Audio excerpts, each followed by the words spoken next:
Obviously, we know freshness is really important to coffee, but tell me what you think about freshness and how much it affects the taste of coffee.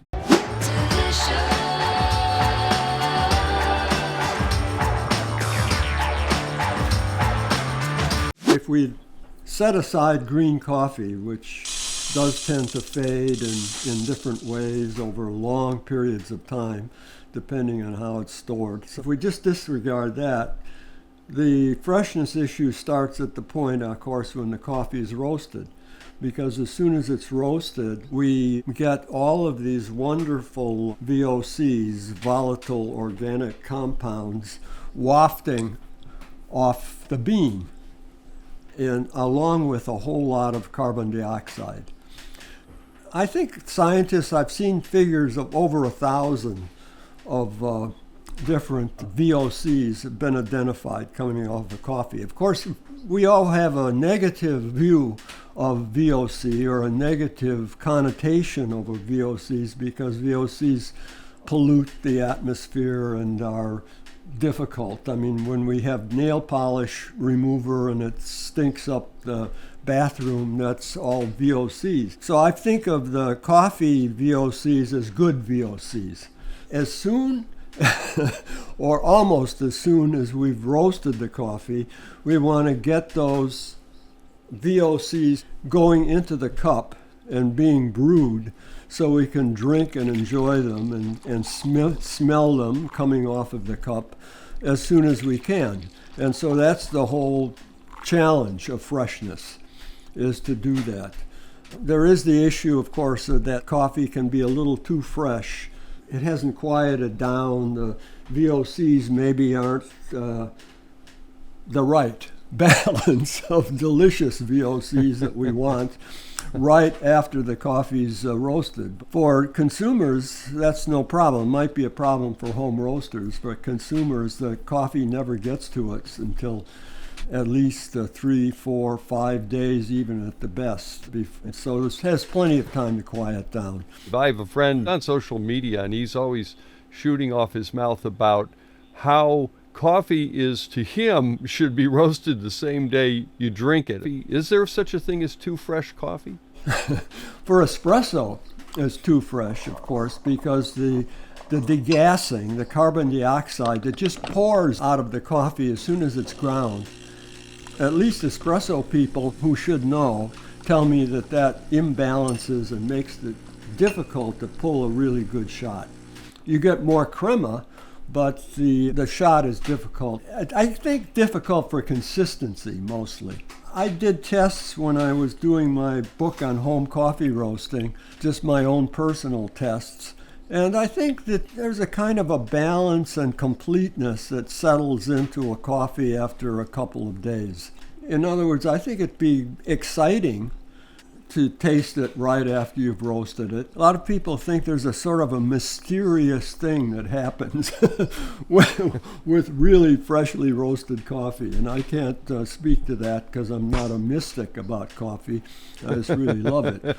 But the short answer is the consensus says we wait 2 or 3 days.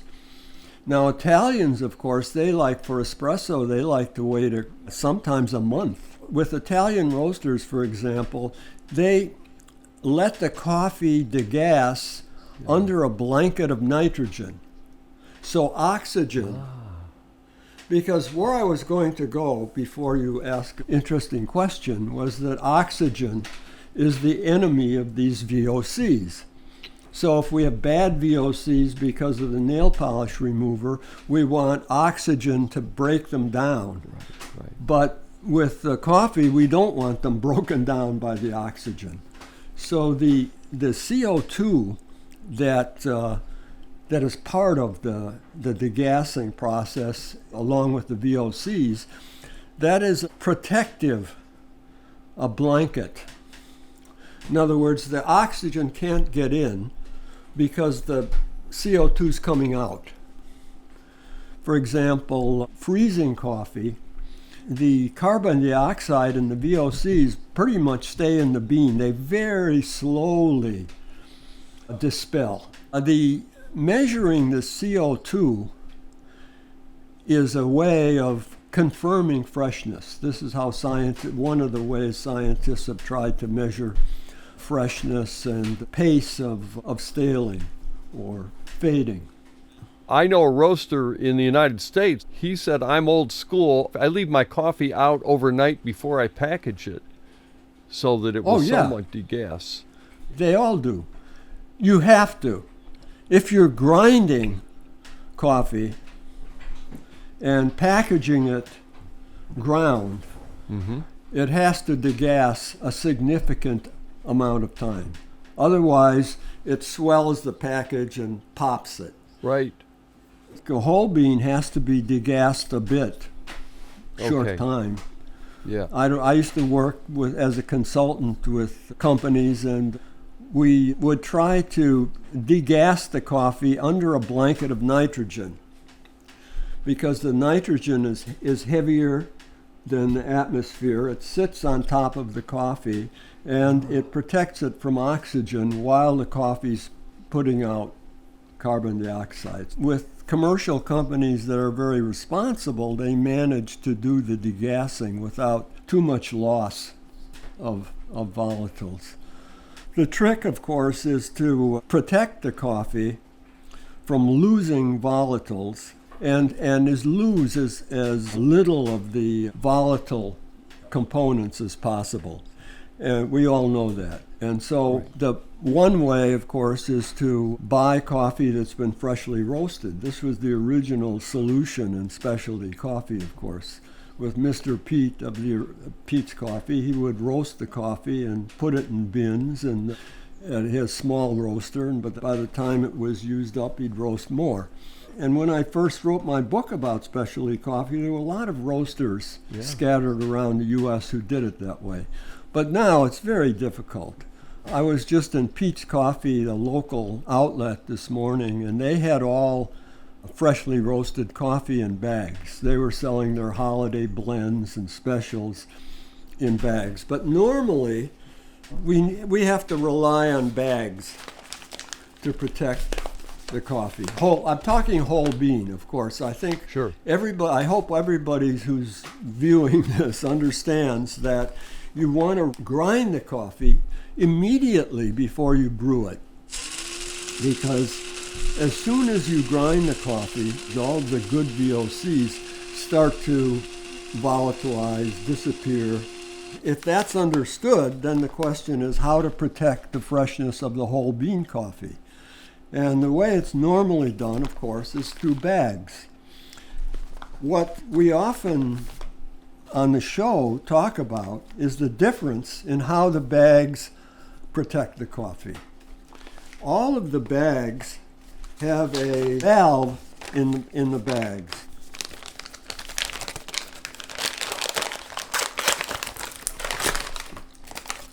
And you see on the inside, this is how the valve looks on the inside.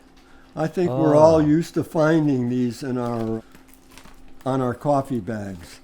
If this works right, it allows the CO2 to come out through the valve and prevents oxygen or atmosphere, air, which has about 20% oxygen, to come back in. Okay. So that's key. All of the bags, except for the paper bags that are just filled out of a bin, all coffee bags have the valve. They all have the valve. For instance, these two coffee bags both have valves. This is a local roaster. I just stopped by this morning and got it. High wire roaster, very nice roaster. They have a valve down here. You can barely see it. This is a Starbucks holiday blend, and this has a valve down here. So anytime you're buying coffee, unless you're buying it directly in bulk, you're going to find one of those valves. The difference is that how the coffee is packaged. For local roasters that sell quickly, within a couple of weeks after roasting, 3 weeks, maximum maybe a month, they simply put the coffee in the bag and seal it. And what happens is the coffee emits carbon dioxide, CO2, and the CO2 dilutes the oxygen in the bag, and you get some protection. The CO2, we're going to test to see how much oxygen is in this bag. Most likely it'll be about 14%, less than air, which would be about 20%, but somewhat protected. So coffee in a bag like that will last fresh 2 or 3 weeks. The roaster depends on the consumer looking for a roasted on date. In this case, it was roasted December 12th. It's still very fresh, and it's protected in the bag from extreme exposure, also moisture and other things that can accelerate staling. Now, in the case of a large company like Starbucks, for example, the whole bean coffee is dropped into the bag at the same time as nitrogen is flushed. It's called nitrogen flushing. So the nitrogen displaces the oxygen, and then the coffee's dropped in, and there's usually a little bit of oxygen that remains, a little bit of air with oxygen in it remains in the bag, but the CO2, the beans absorb it, and the CO2 displaces it. So ideally, with the nitrogen flushed bag, when we test it today, we should get 0%. If it's done right, these bags last pretty well. With a roasted on date, you try to buy it within at least 2 weeks of the roasted on date. If you're buying a coffee that's packaged with nitrogen flush, you have a best buy date. You have maybe 3 or 4 months. I want to challenge the industry a little bit. I wish on packaging it did identify which packages were done with nitrogen flush, which ones were sealed and had a button to release the oxygen, weren't nitrogen flush, because from an external point of view, they look the same. I wish that we did have actual roast dates on bags. I have friends who are roasters that have told me that the grocery stores accounts where they do sell a lot of their coffee have told these roasters they don't even want them to put the roast date on it, because they know consumers, as they say, pull from the back if they do, and buy the ones that are most freshly roasted, just because they know that they may not be as fresh or may not last as long. It's a bit of a scandal in the industry, if you think about it, that the industry doesn't distinguish between these two packaging methods. I think the best buy or best before is a legal requirement. At any rate, it's something that the consumer should know, and the industry is not disclosing. It's not good. Yeah, I would further hope that small batch roasters, they should consider nitrogen flush. I would say a roaster that's in supermarkets and trying to do Amazon they should. business It's not an if thing. They simply should. I'm going to test this one. Now, the way this machine works, it just takes a sample of the atmosphere that it sucks in through this needle, and then gives a percentage of oxygen. So you see right now I'm going to push test. Now it's just taking in atmosphere through the tip of the needle, and it says 19.8, which is typical for air. That's how much oxygen is in the air. So what I'm going to do is, the trick with this, there's two tricks. One is you have to put a little sticky thing. The industry calls these sticky nickels. I don't know why, they're more like sticky dime. You put one on the package, because what this does is after you push the needle in, it seals around the needle. So you're not bringing in some air from outside. So you push this through here, and it seals around the needle. So you're not taking a sample of the air in the room, but rather the atmosphere that's in the bag. Okay. So this is tricky because you don't want to get it into any of the coffee.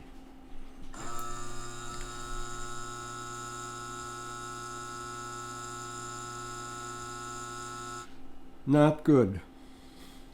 Not good. If I did it right, there's no protection at all. What number did you get, Ken? 18.9. Oh, wow. That's like you didn't even have it closed. There's just a protection against moisture and light by the bag, but there was no protection against oxygen. Let's say, though, you store it on a counter next to some onions. It would protect it from incoming air from the outside. Okay, so it does offer that as well. Okay, that's a barrier to smells. And light. I think I'll try this. Try the Starbucks? Yeah. Okay, I see that. Wow, that is, I can see the mermaid in the corner, and yes, I can see the button you're using. They call it sticky nickels. There's an official name. Yeah.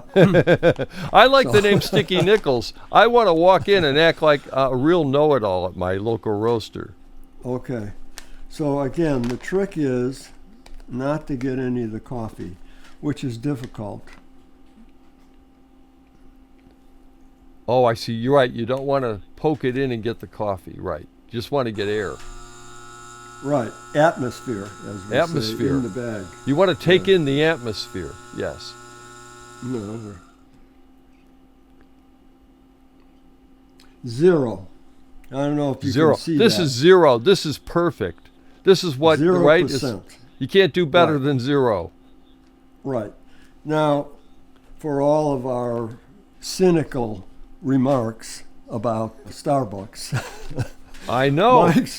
My experience is they do very, very well with packaging. So does Pete's Coffee. That it doesn't mean that there wasn't some oxygen at the beginning when they flushed it, but very little, and the coffee should be not tasting fresh out of the roaster or even 3 days out of the roaster. Maybe it should show like about a week out of the roaster. It should be that fresh if this has all been done right. Agreed. It has been degassed, most likely. It's been allowed to at least overnight degass. Now you've got some new coffees arriving, huh? Yeah, but we have one more to test. Old Soul. This is a really fine roaster in Sacramento, California, about 100 miles from here. This is Colo Nectar. Let me take the oxygen. If the bag's filled too high, it makes this whole thing business tricky. Yeah, it's harder to do. Another thing that happens often, and I was about to do, is you put the needle all the way through the bag, and you're sucking out oxygen on the other side. Out the other side, that's no good. Plus, you need ideally you need 2 sticky things to do that. Sticky nickels. No, that wouldn't be. That's still a placebo effect, isn't it? Yeah. Okay.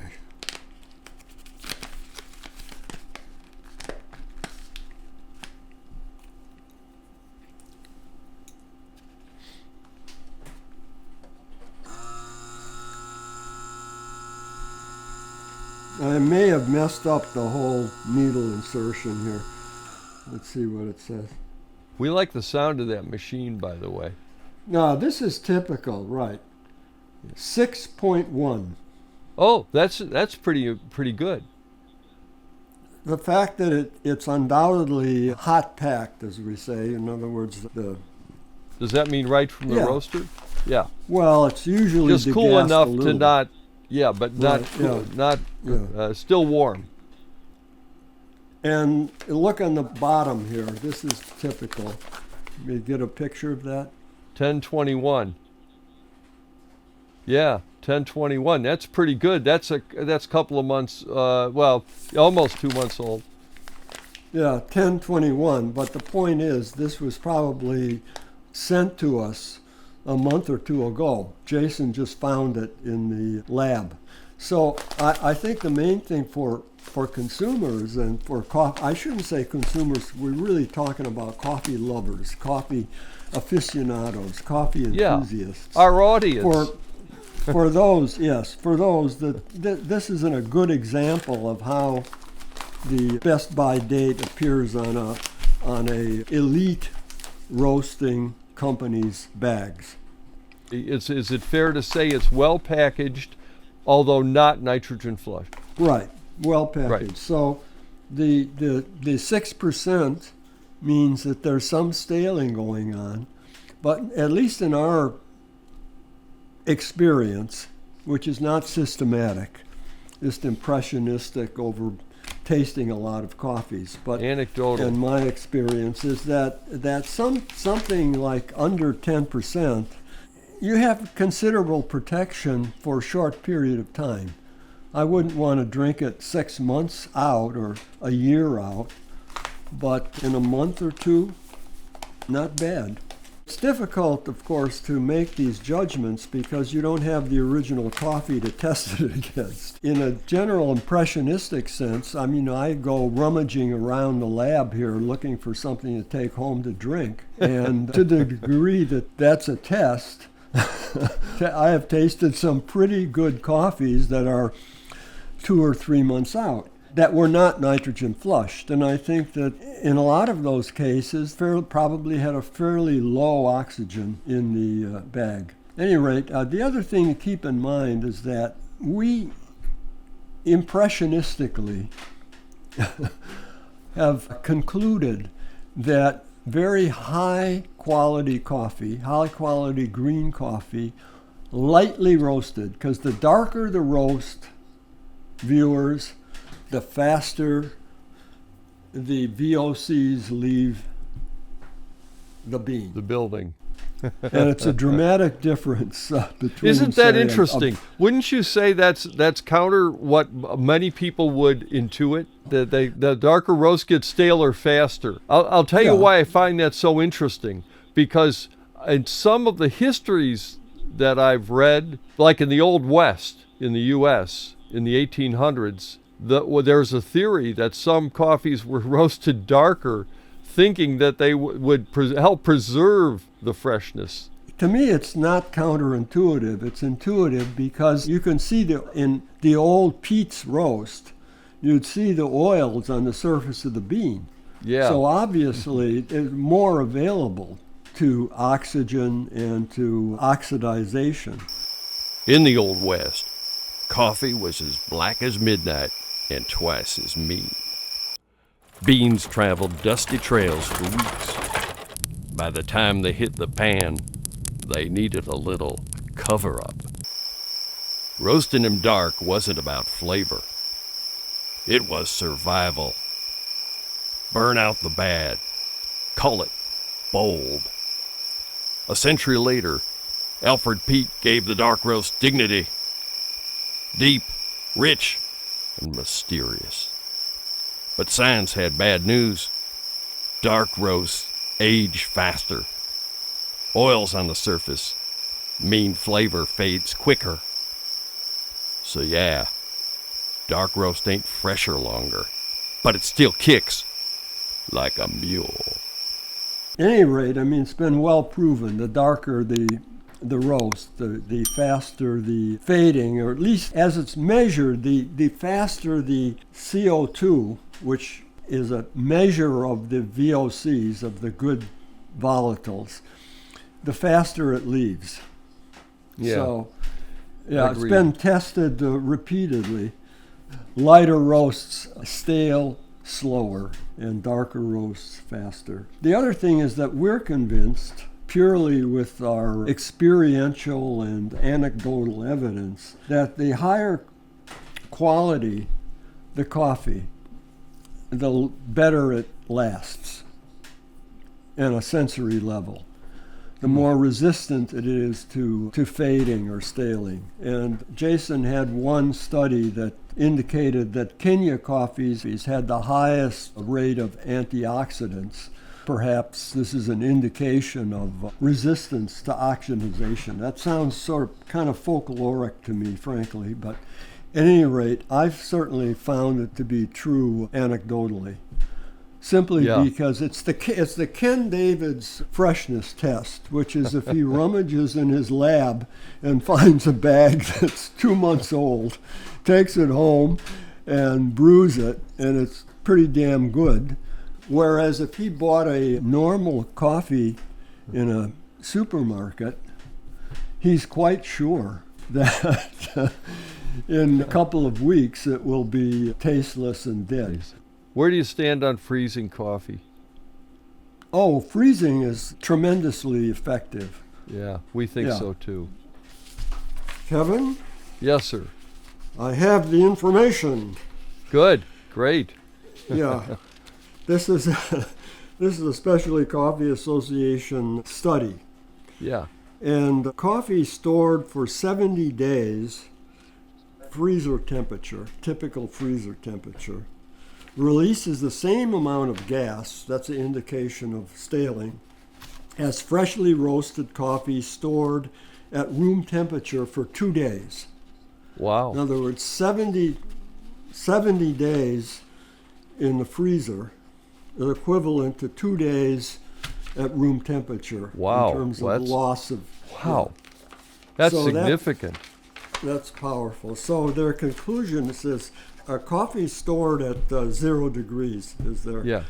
Still does degas, but significantly slower than at room temperature. Whenever I'm talking to coffee enthusiasts, Yeah. is that basically you weigh the coffee for a day. For say you're brewing using a drip, automatic drip, and you do a liter of coffee and you use 65 grams or so. So you would weigh your 65 grams for the day, put it in a little baggie, roll it up and push all the air out and freeze it. And then you have a week's or 2 weeks worth of little baggies filled with whole bean coffee, and you just take one out and thaw it. You don't want to do it frozen because it doesn't grind right, and you're ready to go for the day. A lot of people will just open a bag and put it in the freezer, and apparently that works. But the point is you're taking it out, opening it up, pouring it out, putting it back in. I don't have any study to prove it, but I'm pretty sure that shortens the aromatic life of the coffee. But the short answer is it's a great practice putting it in the freezer. Michael Sivitz once told me, and I know Michael Sivitz, he had a lot of theories. But in a righteous world, coffee would be sold in the frozen food section of the supermarket. Yeah, that was a very public position, and I think there's One some of many. validity to it. Yeah. Yeah. No, I always enjoyed him. Yeah. Okay, well, that's fascinating. I actually think there's a lot to learn more about freshness. I know the fantasy is they're handing you the roasted coffee as the people in your neighborhood where it's just a day or two old. That's wonderful. But that's just not how coffee is purchased and consumed a lot of times. I don't know about you, but I like going back and forth between a few coffees. I don't always like having the same coffee twice a day. And I do like having coffee twice a day. It's kind of nice to be able to be a little more relaxed in how you use it up. I think learning about freshness is very valuable. Please like and subscribe if you want to see more shows like this.